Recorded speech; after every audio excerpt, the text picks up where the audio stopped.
Okay, so welcome, dear Armentano. He'll speak on the complexity of the eigenvalue. Okay, well, thanks for the invitation.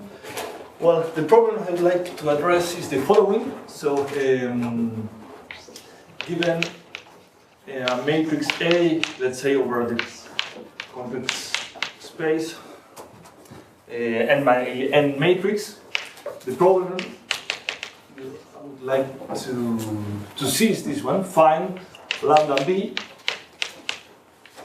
c times cn minus 0, such that a minus lambda identity m is equal to 0.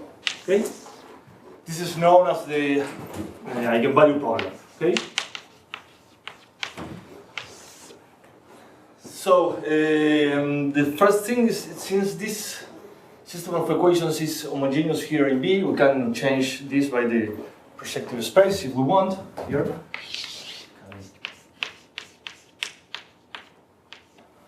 Okay, so from the computational point of view,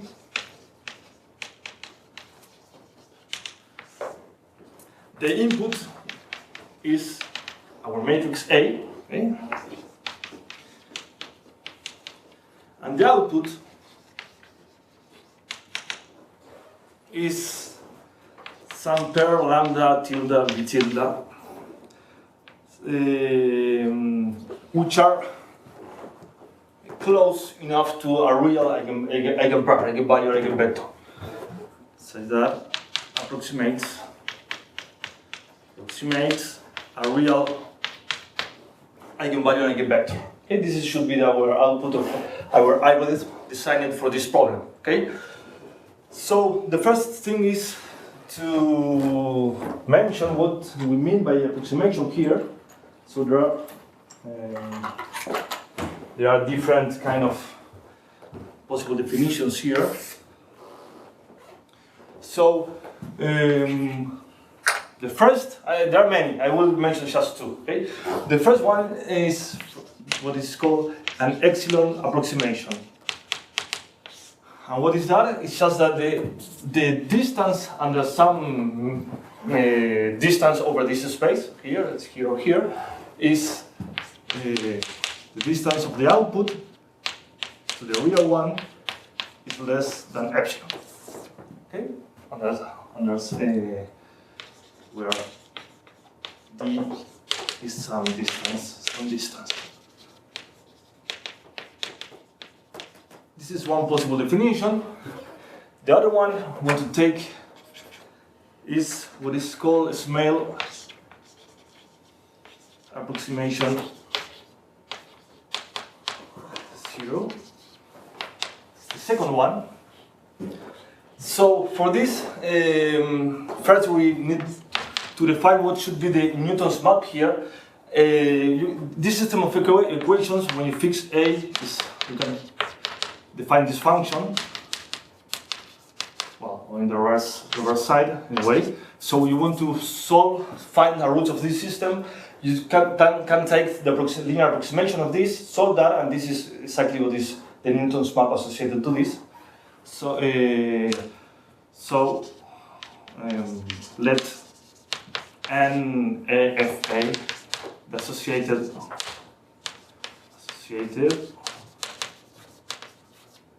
Newton's map.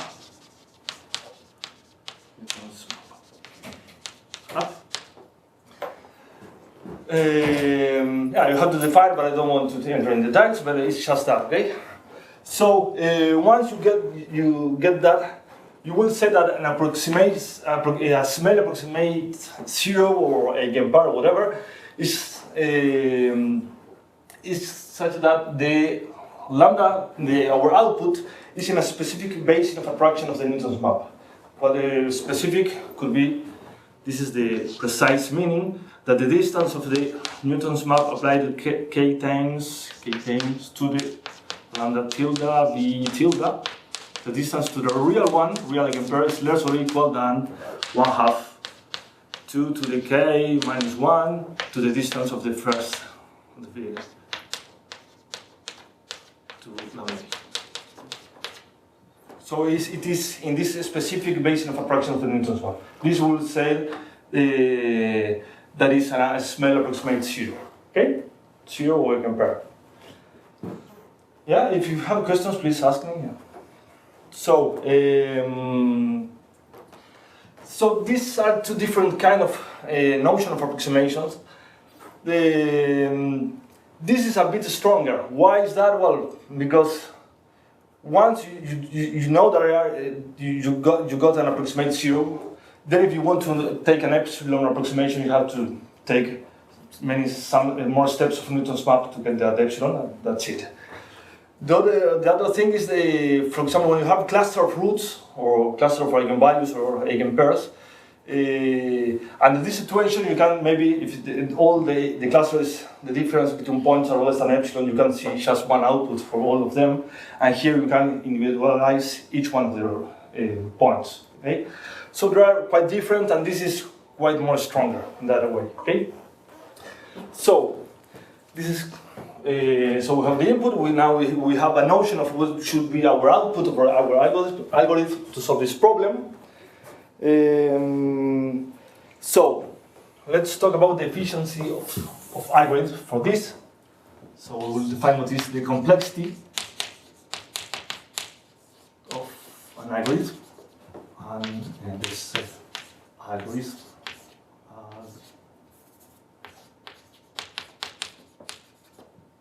Under this situation, so given an algorithm, and it's capital A, script A, the complexity of this algorithm for a given input is just the number of steps required by the algorithm A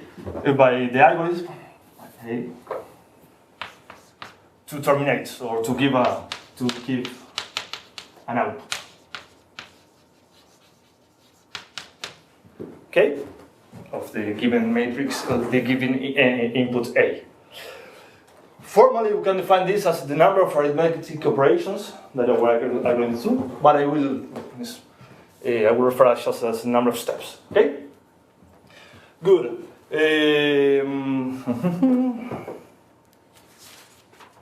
Good. So, usually, or always, it's really hard to compute.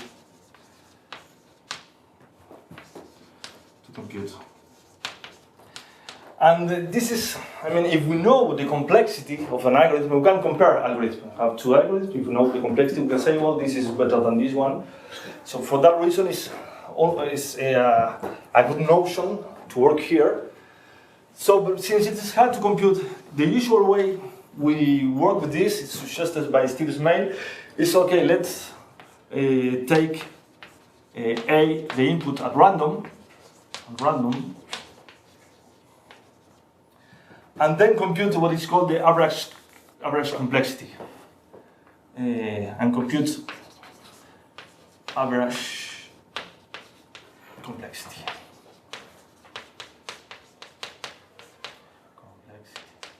What's that? It's just the expected value. Take 8 at random of the number of steps. There are too many A's. This is the algorithm. This is the input. Okay. Let's take this n times n. So this is what is called the average complexity. Okay. So the main problem here,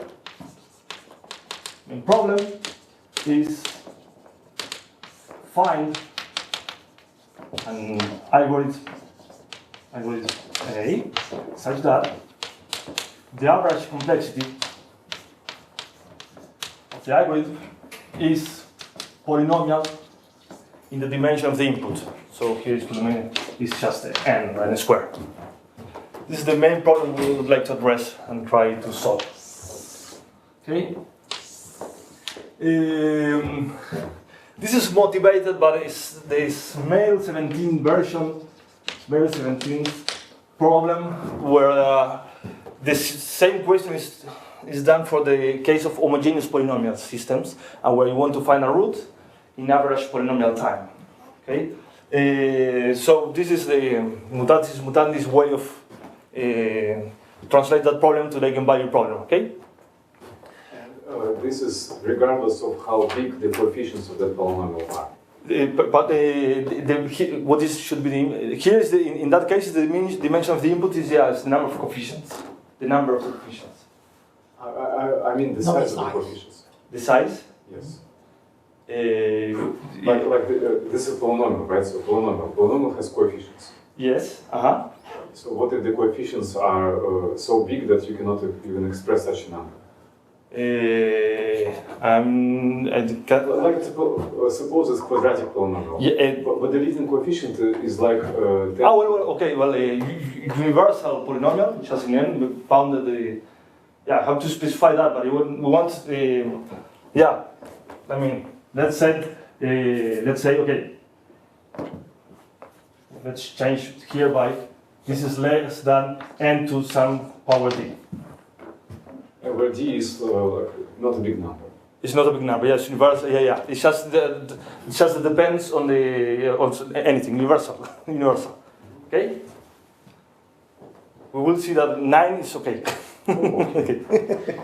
But I want this was for the end. Okay. So okay, this is our main problem. So. Okay, I will erase here. I will show you some examples of algorithms and say something about what is known about those questions. Some algorithms.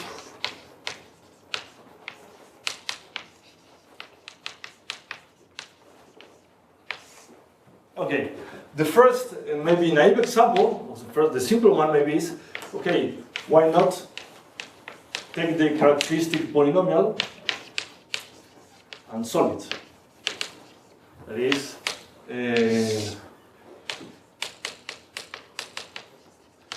at least this will give you, if you have an algorithm that solves polynomials, this will give you the eigenvalues. Not the eigenvectors, but anyway, this is a possible strategy, okay?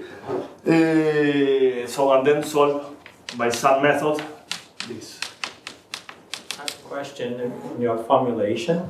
Yes. So you want to find any eigenvalue? Well, just one or any, yeah. Both cases, yeah. Okay, so there are several problems. Yeah, I mean, the main problem is to find all of them, yeah. Okay. Are there actually algorithms to find roots for which there is a complexity estimate like that? Victor, I guess, is the one who can answer that. Yeah. So here, the problem of this, practitioners always said that the problem of this situation is that this is numerically unstable. And what they mean about this, they always put an example. The Perfidius,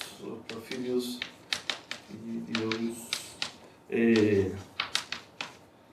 Wilkinson example, is if they take the diagonal matrix 1, 2, 3, to 20, then you take the characteristic polynomial associated to this. This is A. And this is some polynomial A0 plus A19, C to the 19 plus C20, C to the 20. So the problem here, if you make a small perturbation of the, I guess, is the 19 coefficients, small is like 2 to the minus 23. This will make that the roots of these polynomials that are exactly this. When after perturbation you have a collision of two roots. So this is usually the way they say this is more unstable, because if you take this small perturbation here, just really small, you will collapse two roots. It's no minus, I think. Yeah. The last one? No, the 2 to 23, I think. What do you mean a small perturbation? 2 to the minus 23. 2 to the minus 23. It's pretty But much. it's all integers, so coefficients should be integer too. Yes, but I mean, well, Okay. assume that are too big that there was a small mistake in the, yeah, of course, yeah. And your complexity has no notion of bit size, right? Yeah, no, So yeah. it doesn't even come into Yeah, this formulation. Yeah, we're And assuming. here we have bits, we're talking about bit complexity, so it's Yeah, we're a assuming mixture of, that we can compute reals in the, okay. yeah, talking about purely algebraic model. Yeah, so, but of course, there are some questions here that should be answered. Why this is not a good strategy, and some people is working on that, and because maybe this is the problem, that the polynomial is so good. Sorry, the matrix is so good that you will lost information or whatever here in this, but maybe maybe it's not always the case. Maybe your matrix is so bad it's almost all conditioned. But when you do this, maybe it's a good strategy. We need theorems about that, okay? And for the moment, I don't know some results about this. I will mention this at the end. Okay. So this is one possible strategy. Okay. In fact, yes, I have to mention that. In fact, when you want to compute roots of polynomials, usually what people do is take the companion matrix. That is a matrix where the eigenvalues are exactly the roots of your polynomial, and you solve with some eigensolver, some algorithm for finding eigenvalues to solve the polynomial. Okay, and so usually is in the other way around. Okay, MATLAB, I guess, is doing that. We want to put a polynomial, we want to solve that, and MATLAB compute the companion matrix, and then apply some algorithm. I can solve for that. So this is the first example. The CO2. Okay, let's go to the one example. The power method. So generically, if A is invertible, you can, the map A induces a map in the projective space into itself, just taking one vector in the projective and you start to move it, apply several times. You construct a dynamical system there. And usually, in the generic case, generic in B, this will converges to the principal direction. That is the direction associated to the largest eigenvalue. Direction associated to the largest eigenvalue. So this is an algorithm just to find one eigenvalue, the largest one. Okay. So this will converge generically. So about convergence, everything is fine here, but a theorem of a result of Kostland says that even in the case A is symmetric, at random, some Gaussian distribution in the symmetric space here, on the symmetric matrices, the expected value of the complexity of the power method is infinite. Okay? Yeah, this is a result in the 1990s, 91, 92. So even this simple but nice dynamical systems has infinite average complexity. Okay? Then, well, Kostland did another paper suggested by Mike. Instead of taking one step at each time, he doubled, and then he got something finite. So it's a bit tricky on the situation. Okay, good. But this is just to compute one eigenvalue or eigenvector. So the next example is something that improves this case. It's called this is our third example, number 2. Is the Rayleigh quotient. And the basic idea here is that if mu is a number that is close, is so near to a real eigenvalue, then the matrix is almost singular.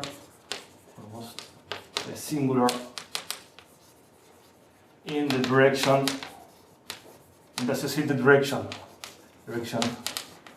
of B, the associated eigenpair. So the inverse of that will have almost as this as the largest direction.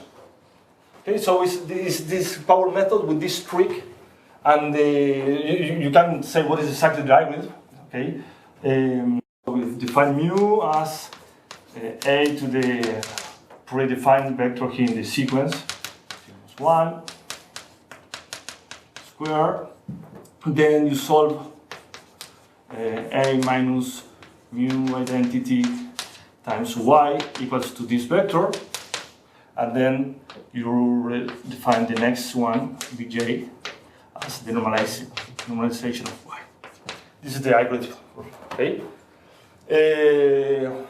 Okay. So this is iterating. Sorry? Is that iterating? Yeah, you're iterating. Yeah. And you start with one some vector in some direction, and then you construct the sequence of a bj. Okay. But the idea is usually making this possible. If you have a point close to an eigenvalue, then the matrix is almost singular. The inverse will straight in that direction. Okay. So, what is known about the convergence of this and the complexity?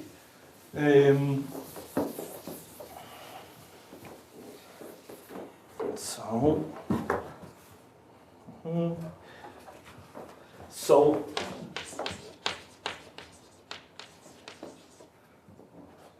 convergence on in the symmetric space of matrices, this will converge. This method, okay? But nothing is known about the complexity. Complexity, not now. Okay? The other result interesting here is the one by Beltrán. Smile is good, you know. They prove that on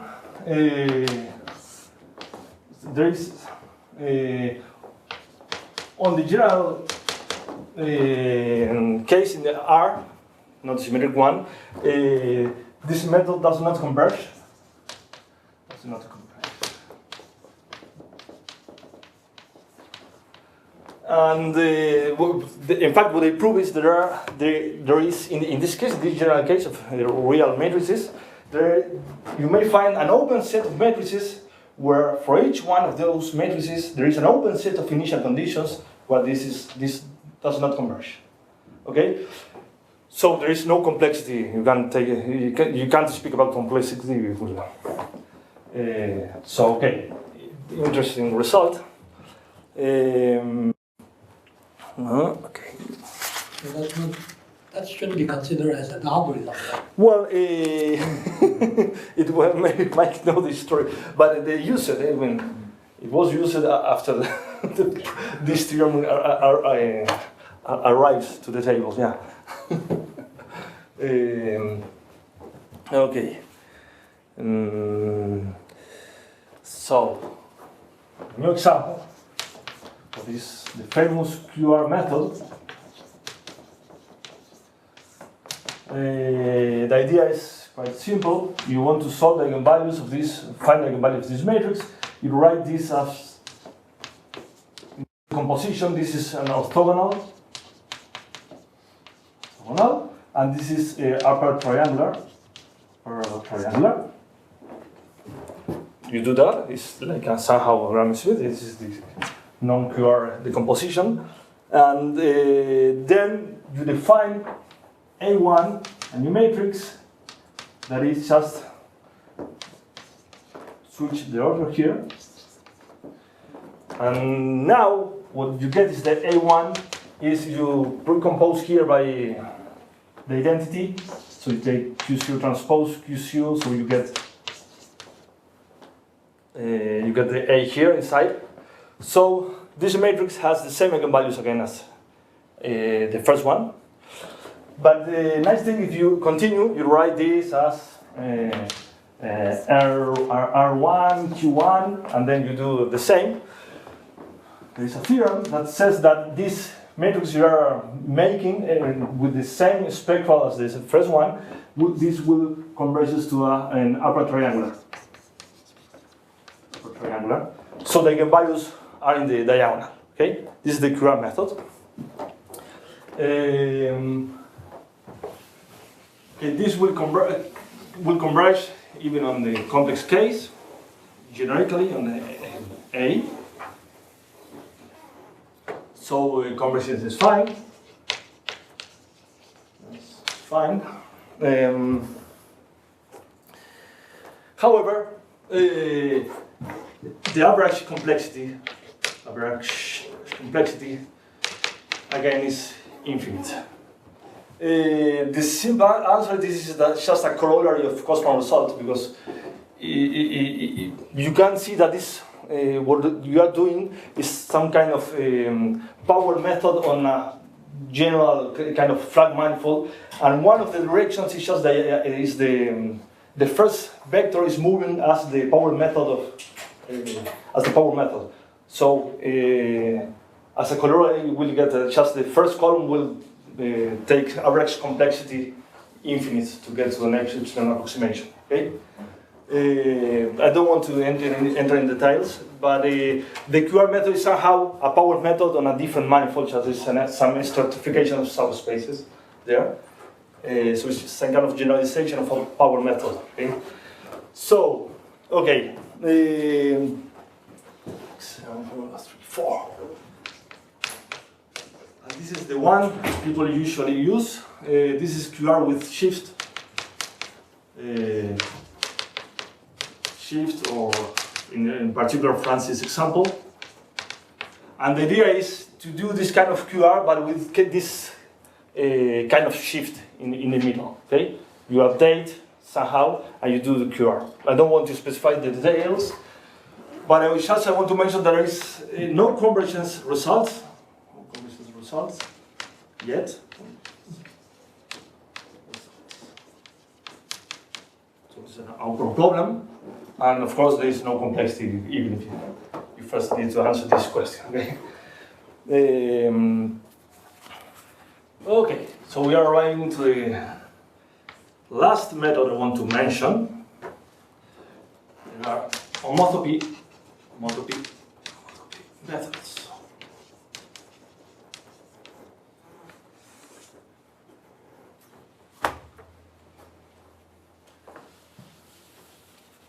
So, the idea is the following. So, again, the input is the matrix that we want to solve, eigenvalues and eigenvectors of this one. So, assume we have a matrix A0 where such that we know an eigenvalue, an eigenvector.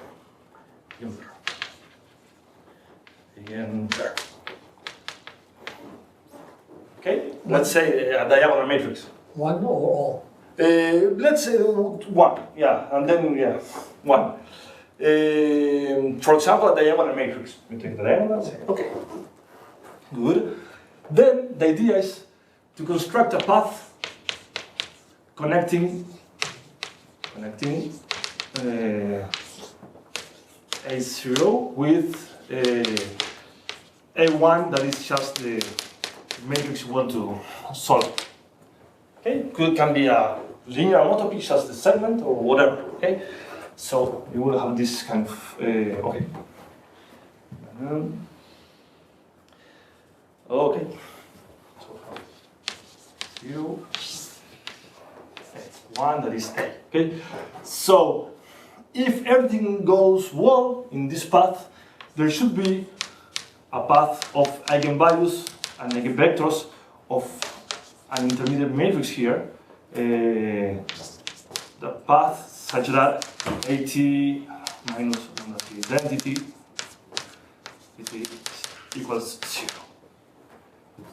Okay, somehow you lift the solution starting from where the starting point is just the lambda 0 and b0. Okay, some kind of picture here. You have A0.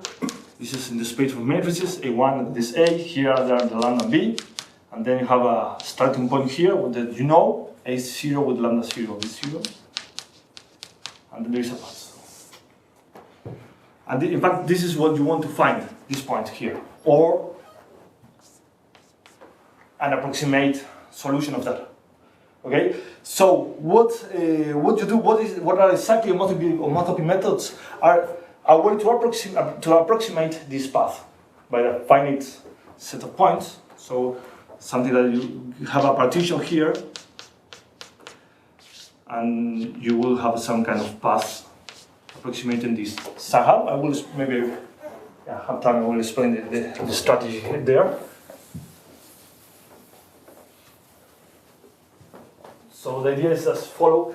This is also called Predictor-Corrector Methods, and it's something like this. You are in the point in the matrix here, A ti minus 1.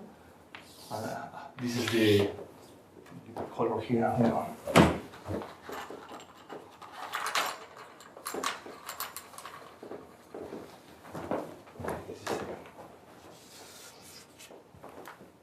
So this is the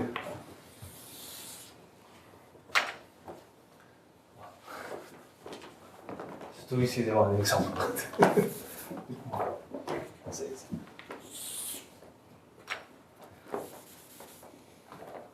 And you have the next matrix here, so the idea is, let's assume that we have an approximate solution of this matrix like here. We know that. Then the idea is, okay, take this point. This is the lambda hat ti, p hat ti. And then what you do is you apply one step of Newton's method to correct this and get a closer point here. This is the Newton method associated to this matrix. So homotopy methods is approximation of this path. So in fact what you get is times tk such that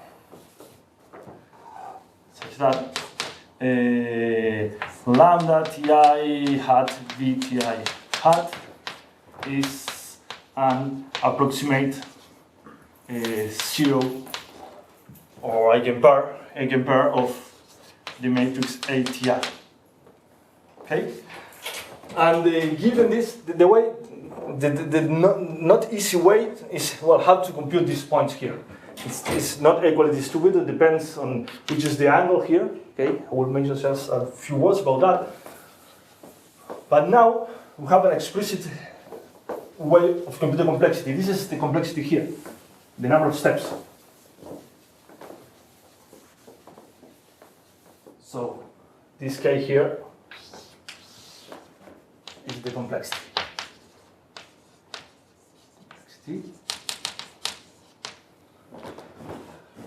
So important result here. This was this theorem for the case of polynomial systems was proven by Mike, that it was a way to compute this number as the complexity, or bound the complexity in some geometric or analytical way. And the result is the number of steps given the path you take is less or equal than the interval between 0 and 1 of the speed of your path here times what is called the condition number.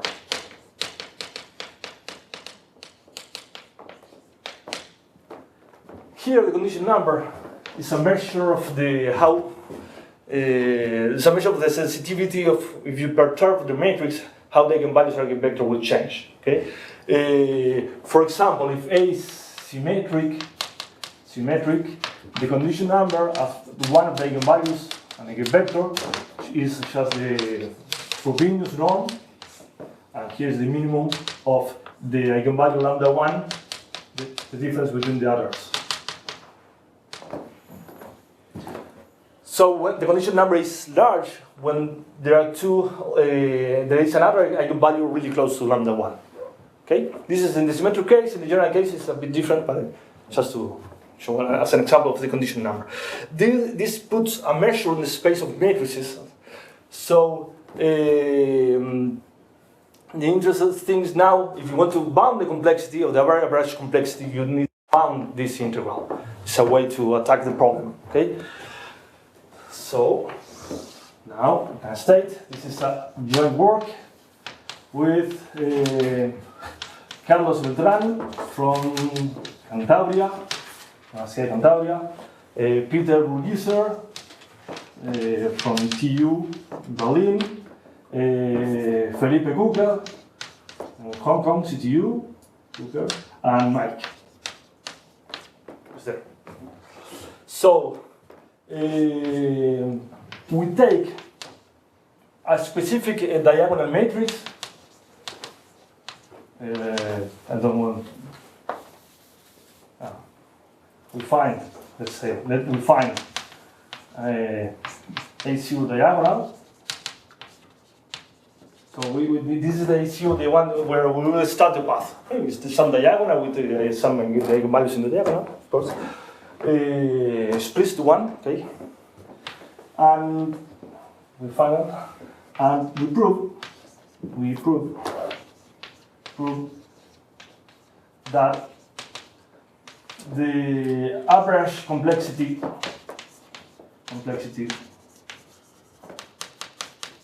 for a Gaussian matrices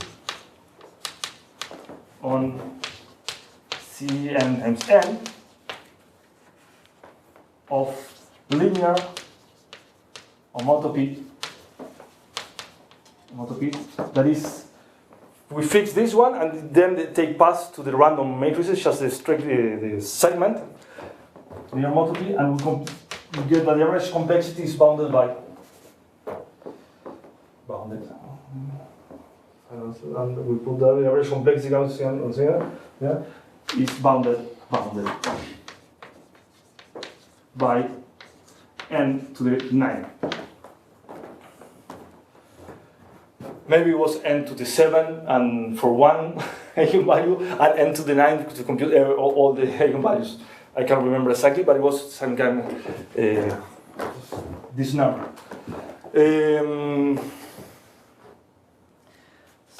So, well, this gives an answer of the main problem we addressed at the beginning.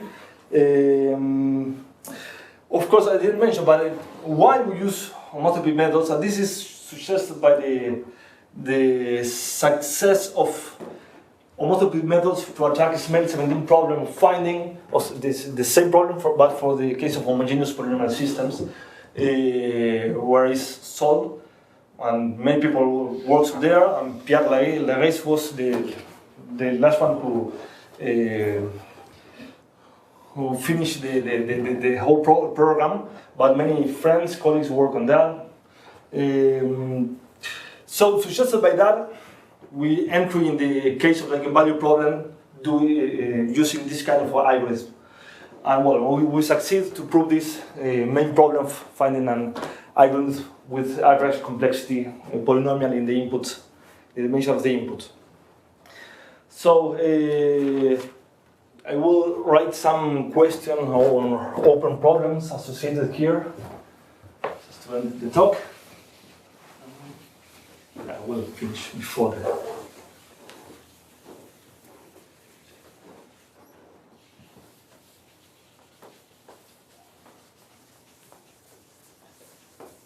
Okay, some questions now.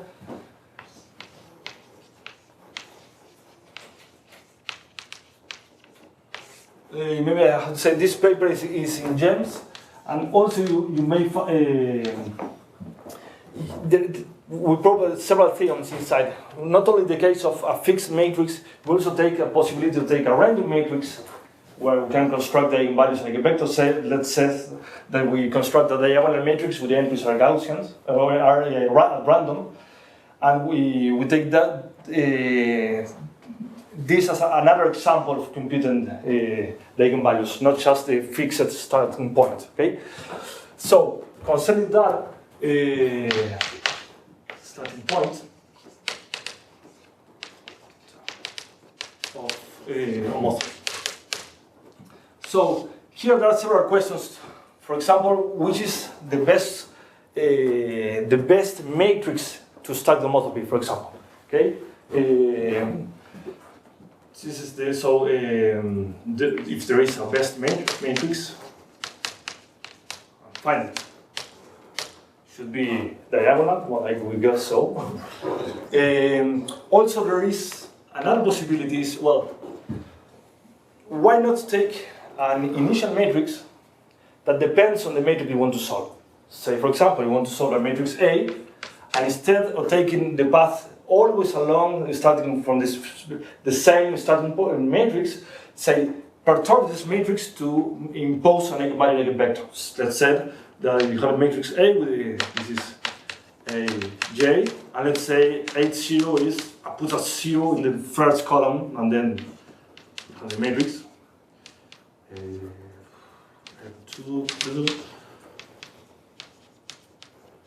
This is a way to perturb this, and now 0 and E1 is an eigenpair of this matrix.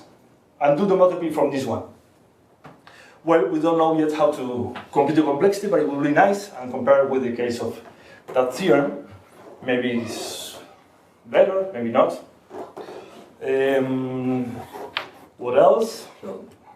So you're saying that in that theorem, it doesn't depend on your choice of A0? No, in this theorem, we compute an exact diagonal matrix where eigenvalue are some kind of lattice where you want the eigenvalues to be, you want that the condition number of the starting matrix is good. So in some sense, you want that to have matrices where this is not so small. So you do some pattern in the complex plane, some lattice, and construct a matrix like that. Yeah, this is a specific one. But maybe there are other solutions and better than the one we choose there.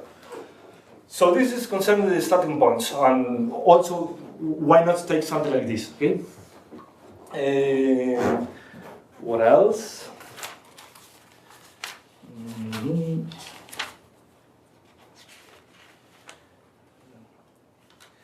Okay. Second question is okay.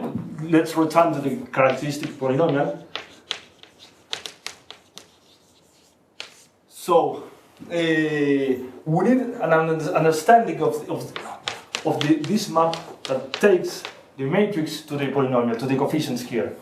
We need theorems that say why this is not a good strategy to solve this problem. And so we need results of this. There is one result from one of my students. This was together with Bürgisser, Cucker, and Elisa Rocha, where they compute the condition number of the polynomial here when you randomize this matrix. Okay. So you take a random this matrix, now this imposes some kind of randomness of the coefficients here, and they compute the condition number of that, and it's very large. Okay, this is a first nice result about this kind of situation. So what else? Another question is okay. There is quite a lot of work on what is called isospectral flow. The idea is, well, you can define this kind of differential equation. You have a dot here, and you put a diagonal matrix here. This is a bracket here. The solutions Yeah, and we are now working the symmetric case. The solution of these differential equations are always spectral. All the path, the solution of this map are all matrices that are has the same value as the starting matrix, the one you want to solve. Okay, so it's H0 in this case is the matrix you want. But the nice thing is that in the limit, this differential equation, the solutions tends to a diagonal matrix. So this is a way of finding a continuous version of an algorithm to solve the eigenvalue problem. The problem is that there is no complexity about this kind of procedure of trying to approximate this path for this differential equation, and it would be nice to get some kind of result of the complexity of following this kind of solution of the differential equations.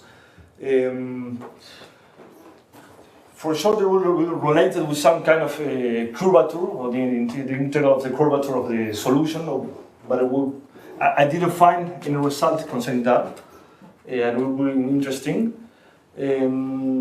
So, okay, I will finish here. I have time, maybe questions or comments. Yeah. Thank you. Thank you. What is this algorithm? This is a Broquet. This is a Broquet. And what's D? You take something like that. If you take a diagonal matrix, you can prove that this will end in a diagonal matrix. Okay, Broquet brackets of differential equation. What are you differentiating? Sorry? To? Where's the? Is the bracket? Are you taking the bracket as a derivation? This is the This is a definition. This is the differential equation. Just an expression. A is a matrix. Yeah, is matrix. You're given Matrix, A, right? matrix D. D is fixed, the diagonal. Yeah, but what is a dot? What is the variable that you differentiate? The coefficients. As you put the coefficients here, the dot is just the. I think what is confusing Yeah, is the that AD is the derivation, right? The No, ADT the is the bracket left-hand derivation. Okay, yeah. Oh, yeah. It's a bracket. Yeah, it's a differential equation here. That's why I asked whether that's a Is definition. AT here? Yeah, put T everywhere. And no, the confusing thing is that your initial your input is no longer A. Now A is unknown, right? well, no, but the starting. You take A is what is given. What is the input? at 0 is the matrix. That's why you see the same A, Okay, right? all right. But the same A. The same A, yeah. You want to That's solve the the A, say you take the as initial condition this, and you take this differential You equation. now Yeah. make A So a make- variable. Yeah. Okay, yeah. Sorry, yeah, too many A's. Even yeah, sorry for that. Yeah, So what is this? What's well, my way to think this is one way you can do is take your matrix, and you want to, for example, you can conjugate your matrix by orthogonal one. Okay. Doing that, you will preserve the spectrum. Okay. But now you can take you want to minimize the functions. The function, for example, that sums all the square of the entries outside the diagonal. So the minimum over the orthogonal group of that is just the diagonal solution of your matrix. If you do some, if you take the the gradient flow of that map, you will obtain this differential equation. Okay, you take a map from, well, maybe there is some details inside, but the one way to do it is to say take from a function from the orthogonal group to the space of matrices here, to the real number, sorry, that is given a matrix U, you take the norm of U, A, U transpose, the y is norm of square. You remove the diagonal, you just compute the norm of the diagonal terms. Okay? This will have a solution where they take the orthogonal matrix just the diagonals the matrix, because this is in fact 0 in that case. So you can try to find the minimum of this function, and the minimum should be the eigenvector decomposition here. So if you take the Gaussian flow of that, you will obtain something like this formula. Okay? It's a different way of looking at that expression. Okay? Some details. There is a whole book about this. The name is Dynamical Systems and Optimization. It's a book from the 90s or 95. I can't remember the names. More questions? Maybe it's really naive, but when we look at this theorem, the last one you mentioned, so it seems that finding all the pairs eigenvalues of eigenvectors will be n times finding one. Yeah, it was like that.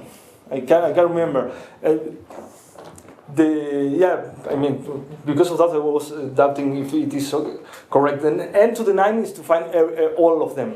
I remember that maybe it's n to the 7th. It's not just multiplied by n. You need something extra. It's not like so you cannot leverage of. It was just to. No, On all of them, you have to worry about all the gaps. All the paths. All the gaps of the eigenvalues. To find one of them is just one of the gaps. So the likelihood that one of n numbers is small is a little bigger than the likelihood that one number is small. And so that's why you make it an extra factor of n. Yeah, it's not an induction of say find one, you split the matrix. No, it's something like that. No? The other thing, this is a bound. I mean, it's not. We couldn't compute exactly this thing. We would take it as a bound. We get this, and there are some results. A student Felipe did some kind of experiment, and he got, I can't remember, but the n to the 2 and something was much faster than the prediction of such as this theorem.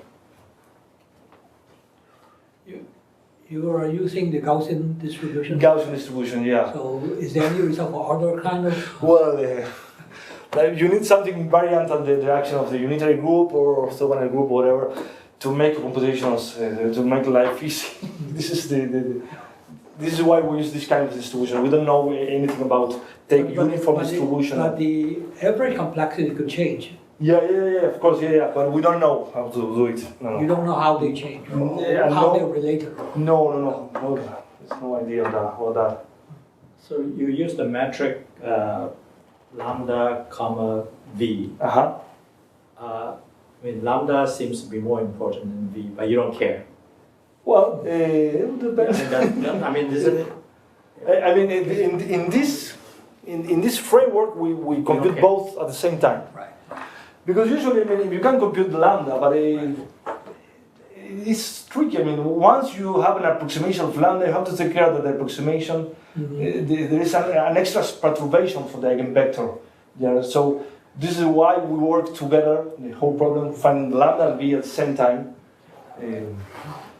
Yeah, I think it would be interesting if you have an approximation of an eigenvalue, how this, the extra perturbation will help you to find the eigenvector. I don't know, maybe, yeah, but we use both. We find the eigenpair. Yeah.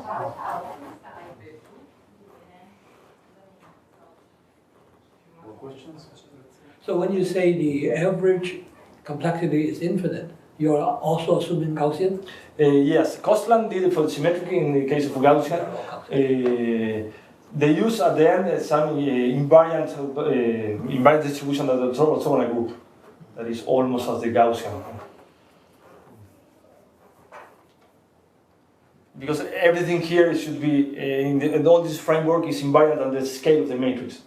If you multiply a matrix by 10, you will get the same result.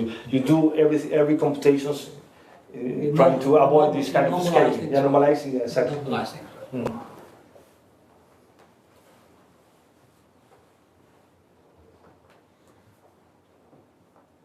More questions? Okay, thank you.